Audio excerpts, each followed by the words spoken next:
Ассаламу алейкум, урматтуу бир туугандар, урматтуу момун мусулман бир туугандар. Орозо кармагандар үчүн эки чоң сүйүнүч бар дейт. Кудай таала сиздерди бизди сүйүндүрсүн. Утерка чүйдө Орозодо 30 күн теле долбоор эфирде кызыктуу маалыматтардын бардыгы, эл укпаган алымдардын, теологдордун, дин таануучулардын коштоосунда эфир болуп атат. Орозодо 30 күн болот. Кудай буйрса биз менен бирге болуңуздар. Орозоңуздарды Кудайым кабыл кылсын. Бүгүн сиздер менен биз ушул даваттын пайдалары жөнүндө сөз кылабыз. Дин таануучу, теолог, дин алымы Асхат Арасулов келген. Ассаламу алейкум, орозоңуз кабыл болсун. Алейкум ассалам, сиздин орозоңуз кабыл болсун. Амандашып алыңыз. Ассаламу алейкум, урматтуу кыргыз элим. Бардык мактоолор Аллах субхана таалага болсун. Бардык саламдар Мухаммад Мустафа саллаллаху алейхи вассаламга болсун. Ушул ыйык орозо айында баарыңыздарды аманчылыкта, жакшылык күндөрдү Аллах таалам насип кылсын. Орозоңуз кабыл болсун. Рахмат. Жакшылыкка чакыруу, жамандыктан кайтаруу дейт бүгүнкү темабыз ушул. Кантип жакшылыкка чакырабыз, кантип чакырып атасыз? Кандай сунуш бересиз? Негизинен дават жөнүндө кенен маалымат берейин, андан кийин таблих жамаат тууралуу да айтайын. Дават дегенде дароо таблих жамаат тууралуу эске келет. Дават негизи ислам дининде бул парз амалдардын бири. Куранда жакшылыкка чакыргыла, жамандыктан кайтаргыла да бир канча иретте келет. Пайгамбар саллаллаху алейхи вассалам да өзү дагы дин келгенден баштап эле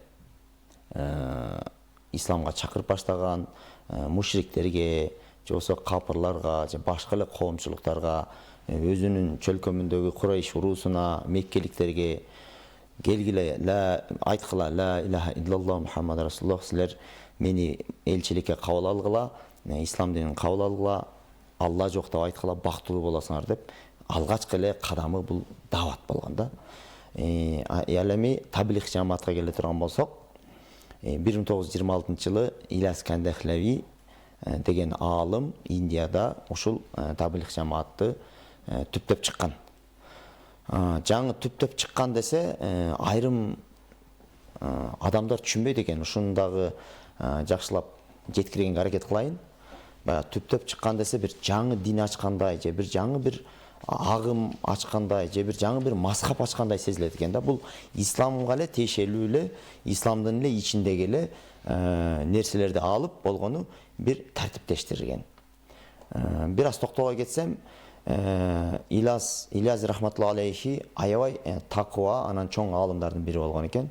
Аалымдардын көпчүлүгү тааныйт. Ошол 20-жылдын башында коомчулукту айлананы караса көп жерде бузулуп кеткендигин көрөт да. Даже керек болсо медреседеги талабалардын дагы баягы Куранды окуйт, илимди алат, бирок негедир маанавият жок да, мындай. Супсак сыяктуудай да. Анан аябай күйүт менен, кайгыруу менен ары басып, бери басып, анан айрым маалыматтарга караганда пайгамбар саллаллаху алейхи вассалам түшүнө кирген деп айтылат. Кыскасы, анан таблих жамаатты түзүп чыккан, тартиптештирип чыккан да. Аны түзүп тартиптештирип чыгуу, ар бир мусулман айына 3 күн чыгуу, бир жылда 40 күн чыгуу, өмүрүндө 4 айга чыгуу, анан чыккандан кийин дагы анын 20 шарты бар, шарттарды койгон, 20 шартты сактайбыз, 6 сыфатты айтабыз, 6 сыфаттын негизинде жашайбыз депчи. Анан ошентип отуруп, азыркы учурда 150 мамлекетке жайылган, жалпы даватка чыккандардын саны 70-80 миллионду түзөт экен да. Анан 20 шартты алып карай турган болсок, мынакей бул жерде татынакай кылып тизмектеп койгон. Бардыгын айтпай эле коеюн. Ушу токтолуп кетиңиз, үстүрдөн эң маанилүү жерлерине токтолуп кетейин да. Биздин күнүмдүк жашообузга керектелүүчү эле сонун шарттары бар да. Аны бир эле даватчылар эле колдонбостон, кадимки үй шартында дагы колдонсок, мусулман үчүн өтө пайда болуучу нерселер. Мисалы, 4 амалды азайтабыз дейт. 4-4кө бөлүп койгон да. Ошонун ичинде бирөө тамактануунун убактысын, тамактанууну же тамактануу убактысын азайтабыз дейт. Биз мына семирүү ар бир адам үчүн аябай көйгөй болуп атат да. Анан убакытты ысырап кылуу. Тамактанып отурабыз деп, кээ бирөө бир ресторанга барып 2 саат, 3 саат сүйлөшүп отуруп тамактанышы мүмкүн да. Адам, мусулман адамга саат, минута, секунда маанилүү да. Ошол ичинде көп жакшылыктарды иш кылып калсак, көп нерселерге жетишип калсак болот. Андан кийинкиси уйкуну азайтабыз дейт. Көп уктоо. Аябай көп уктагандыктан көп нерсеге жетишпей келебиз. Же спортко жетишпейсиң, же бир илим алганга жетишпейсиң, же бир жерге сабак берип жетишпейсиң. Уйкуну азайткан кандай сонун. Андан кийин үчүнчүсү дүйнө сөзүн азайтуу дейт. Дүйнөгө берилип кеттик. Дүйнө сөзүн сүйлөйбүз, дүйнөгө кызыгабыз, миллионерлерге көз артабыз, миллиардерлерге көз артабыз. Кантип байысак дейбиз, кантип комфортный жашасак дейбиз. Бирок андан аркасы жаман экенин билбейбиз. Ошону бизди сон мусулманчылыкта тартипке түштүрүп, ушу дүйнө сөзүн азайтууну үйрөтүп атат. Андан кийинки 4 нерседен сактанабыз дегени дагы аябай жакшы. Алар кайсы? Пенделерден суранууну сактануу. Айрым адамдар бар го. Тилемчилик. Мындай ачыктан ачык тилемчи болбосо деле улуу агалар бар, ошондон үмүт этип бир тыйын бере салса, же болбосо бул бай, бул колунда бар, мага берсе деп өзү дени карды собурук, иштебейт, жалко, иштеген дароо жого тиет. Ошентип эле адамдардан үмүт этип өткөн адамдар бар да, ошону тартипке салат да. Анан пендеден суроодон жана бирөөнүн эмесин, буюмун уруксатсыз алуудан. Бул сонун тартиптер да. Бир жерлерде коомчулук жагда жүрүп калганда өзүнө кам көрбөй эле сенин буюмуң бере калчы, тигиниңди берчи, кие калайын, мунуңду себине калайын, шампунуңду колдона калайын, сүлгүңдү сүрө калайын деп гигиенаны сактабайт. Ошондон майда барат нерселерди өтө чоң жардам берет да. Анан бул таблих жамааттан башка ислам илимдүүлөрүнөн жана ислам кармоочулардан чоң айырмалары бар да. Эми бөлүп карагым келбейт, бирок чындыгында айырмаланып турат. Мисалы, мындай илим алып жүрөбүз, илимдүү адамдар негедир баягы тоңмоюнду кылабызбы же бир аз жалкоолук кылабызбы, биз таза тыккан жерлерде сабак берип, анан айлык алып сабак бергендерди жакшы көрөбүз да. Даватта болсо жанагы эмеде айына 3 күн даватка чыкканда өзүңдүн акчаң менен өзүңдүн убакытты 3 сутка бөлүү. Мисалы биз бир жерге жумушка барсак 5 саат 6 саат иштеп анан кийин кетип каласың да үйүңө. Ал жерде сутка бою ошол жерде болосуң. Ошол жерде жөнөкөй жашоону үйрөтөсүң. Үйдө келинчегиң тамак жасап берсе, ал жерден өзүң тамак жасайсың. Бир жериң кирип болуп калса, үйдө келинчегиң же болсо кир жуучу машинага жууп кое турган болсо, ал жерде кол менен жууйсуң. Кичине болсо дагы жашоонун кыйынчылыгын көрөсүң, жупуну жашоону үйрөнөсүң. Ар кандай элди көрөсүң, ысык мечитке туш келесиң, муздак мечитке туш келесиң, балким жука төшөккө жатып калышың мүмкүн, бирөөгө дават кылганда сени сөгүшү мүмкүн, бирөө жаман көрүшү мүмкүн. Ошону баарды жон териң менен сезесиң да. Бир окуя айтып берейин. Бир Бишкектин бир бизнесмен агасы бар экен. Тиги Баткен жака даватка барып калган экен. Аябай эле бир бай турат экен да негизичи. Анан бир жүрөгү жумшап даватка чыккан экен. Анан даватчыларда ушу жуунуу көйгөйү бар да, мечиттерде баня жок да. Анан бир 4-5 күндө, бир жумада бир баняга барып турушчу экен. Анан баняга барып турса эле баягы скидка менен, орусча айтканда, скидка менен жуунушабы же негедир тиги банянын ээси жактырбайт экен да даватчылардычы. Ар бир келген сайын эле кагым силкине берет экен. Анан сабыр кылып коюш экен, бир сабыр кылат экен, 2 сабыр кылат экен. Анан бир күн эле тиги дагы баштады дейт, банянын ээсичи. Силер деген шалбырап, анан кийин жана жүдөп какап, бир бомушка окшойсуңар, жалкоосуңар. Силер деген иш кылбай эле ушинтип даватка чыгып алдыңар. Андай мындай деп эле сүйлөнүп калыптыр. Анын арасында баягы бизнесмен бар да. Анан карап турса, тиги бизнесмендин алдында тиги баня иштеткен киши жөнөкөй эле киши да. Анан тиги өзүнчө бизнесмен көрүнүп, тигилерди бомуш сыяктуу көрүп, аябай кагып силкиптир да. Анан жини келип анан кийин аябай айтыптыр. Мен сага эми айтайын, айтчу сөздү. Сен алгачкы бир кичинекей баняң менен мактанбаган. Бул баня мен үчүн кеп болбой калат. Мындай деп айтат экен. Силер тагдыр эле дей бересиңер, тагдырга кимге жазып койсо деп тагдыр жөнүндө эметип калган экен да. Анан тиги как раз жанагы бизнесмен ошо тагдырдан алыптыр да. Мына тагдыр дептир. Тагдыр кайсыдыр бир адамды сага окшогон акмакка сага окшогон акмакка муктаж кылып коет дептир. Антип таң калыптыр, эмне деп атат депчи. Мына мен, эгерде сен Бишкекке бара турган болсоң, сен менен балким мен учурашпай да коймокмун депчи. Бирок азыр мен мажбур болдум, ушу сен айтып аткан болмуш деп, ушу өтө жөнөкөй абалга түшүп, мен сен алдыңда муктаж болуп баняңа түшүп албай жалдырап турам дептир. Бирок билесиңби мен ким экенимди, тааныйсыңбы, мен кандай жерде келгенимди, ошол жерде аябай бушайман болгон экен да. Демек, бул жерде жанагы бизнесменге дагы Алла Таала ушу дават жолу аркылуу талим тарбия берди да. Бул андай жерди көрүп кагуу силип келсе, балким алдагы текеберлиги өсүп жүрө бермек.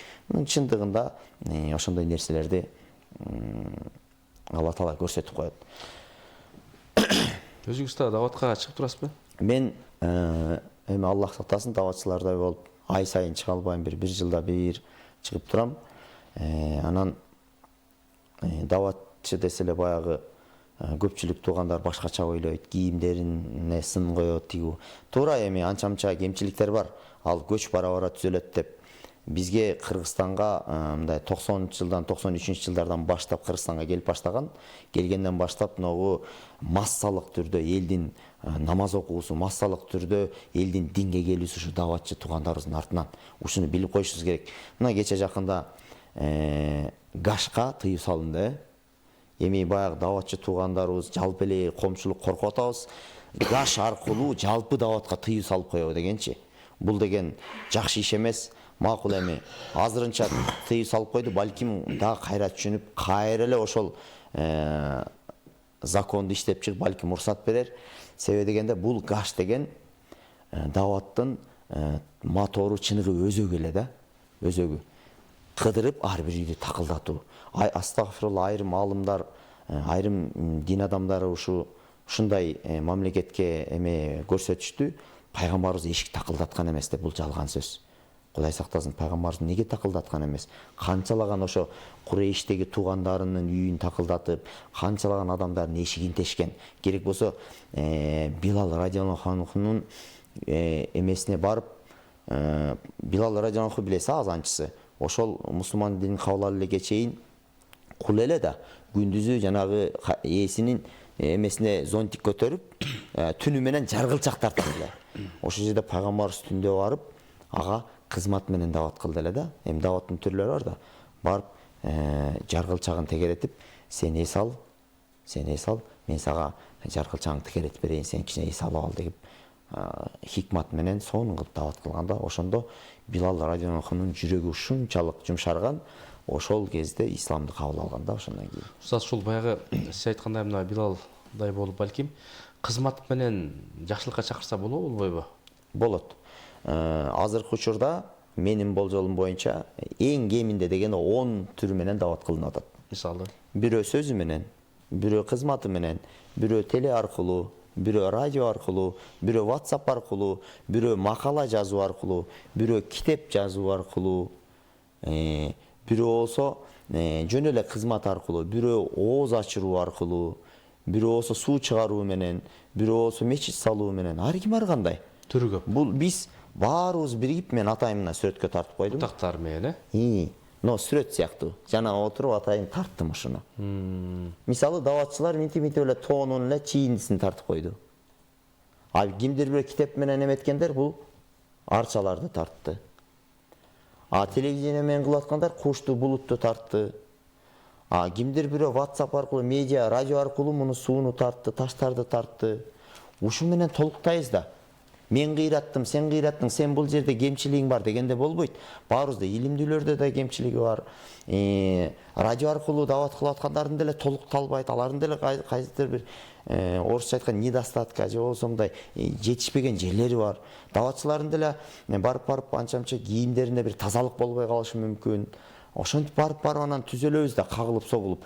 Бул иш тартип түзүлгөнбү? Бул иш менен кылып атабы? Жыйынтык берип атабы? Унчукпашыбыз керек. Бали дейли. Сен дават жакпайбы? Чыкпай эле кой. Сен радио менен эме даватты кыла бер, китеп жаз, макала кыл. Сиз мисалы түрмөлөргө барып турасыз, түрмөлөргө барып дават кыл. Бул дагы даваттын бир тактикасы. Ар ким ар кандай кылсын. Тоого алып туруп башка тактикаларды кылсын. Негизи көкүрөгүбүздө жакшылыкка чакыруу, жамандыктан кайтаруу ислам динибизде парызбы? Буну аткарыш керек. Бул өзү фарз айын, фарз кифая болуп бөлүнөт го. Фарз айын. Эгерде кимде-ким бир жакшылык, жамандыкты көрсө, дароо колу менен кайтарсын деп пайгамбарыбыз айткан. Эгер колу менен боло албаса, сөзү менен. Эгер сөзгө да мүмкүнчүлүк жетпеди, анда жүрөктөн жаман көрсүн, кетип калсын деген.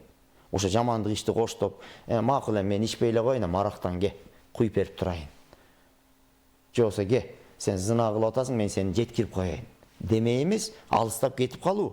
Кой, мен сенин жаныңа отурбайм, мен кеттим. Бул нерсе адам баласы түшүнүш керек. Ал нерсе жаман экен, тиги көрдүм, жактырбайт, бул кетип калды деген жакшы түшүнүш керек да. Ошондо пайгамбарыбыздын эмесин аткарган болобуз. Анан пайгамбарыбыз дагы бир жакшы хадиси бар. Бул дават кылуудагы бир тактикасы. Ессиру ва ла туассиру, бешширу ва ла тунаффиру дейт. Сүйүнчүлөгүлө, жек көрсөтпөгүлө, жеңилдеткиле, оорлоштурбагыла деген. Ушул тактиканы да колдонуш керек. Кыскасы биз баягы алманын бутагында бол ар кимиз ар тараптан келсек, бул ишти чогуу алып барсак, чогуу жыйынтыктап бир исламды татынакай кылып, пайгамбарыбыздан келген исламды татынакай кылып коомчулукка суна билсек, бул чоң биз ислам дининин алдында жана жалпы кыргыз элинин алдында кызматыбызды кылган болобуз. Устаз, жакшы, бир эфирдин соңунда бир жыйынтык сөз, анан бир батаадоо бериңиз. Ошол урматтуу кыргызстандыктар жана кыргыз элим, жалпы мусулмандар, ушу 14 кылым мурун ислам динин пайгамбарыбыз бизге аманат кылып таштап кеткен. Куран, ыйык Куран жана хадистери. Ошол Куранды татынакай кылып биздин учурга чейин келатат. Биз дагы кийинки муунга өткөрүп берүү биздин мойнубуздагы милдет. Ошону татынакай кылып жашап жана муундарга үйрөтүп кетүү. Жалпы эле ушул ыйык орозо айынан пайдаланып, Алла Таалама суранып кетмекчи, мен исламды бекем кармайлы, исламды туура кармайлы, туура жашайлы жана туура жеткирейли. Анча-мынча кемчиликтерибиз болсо Аллахым өзү кечирер. Илимге байланалы, Куран менен, хадис менен болгондо дагы сахих хадистер менен таза туура жеткирип, ислам менен жашоону Аллахым насип кылсын. Сизге дагы терең ыраазычылык билдиребиз. Дайым исламдын кызматында жүрөбүз. Дайым алымдарды чакырып жүрөбүз. Ошо алымдар менен бирге өмүрүбүздүн акырына чейин дин исламга кызмат кылган, чыныгы такыба мусулман болуп жүрө бериңиз. Жалпы орозо кармаган толук мусулмандарды Аллахым орозолорун кабыл кылсын демекчибиз. Урматтуу телекөрүүчүлөр, УТРК чүйдө орозодо 30 күн уланып атат. Кудай буйрса, жүрөктөрдү ыйманга сугаралы, алымдарыбыздын насаат насихаттарын жүрөгүбүзгө киргизип, амал кылып жашоого Кудайым насип кылсын. Кудай Таала эмне тилек кылсаңыздар, тилектерди, дуаларды кабыл кылсын. Үйүндө оорукканда ооруп жаткандарга Кудайым ден соолук шифа берсин. Кийинки эфирлерге чейин Аллах Тааланын саламы, тынчтыгы, жакшылыгы сиздер менен болсун.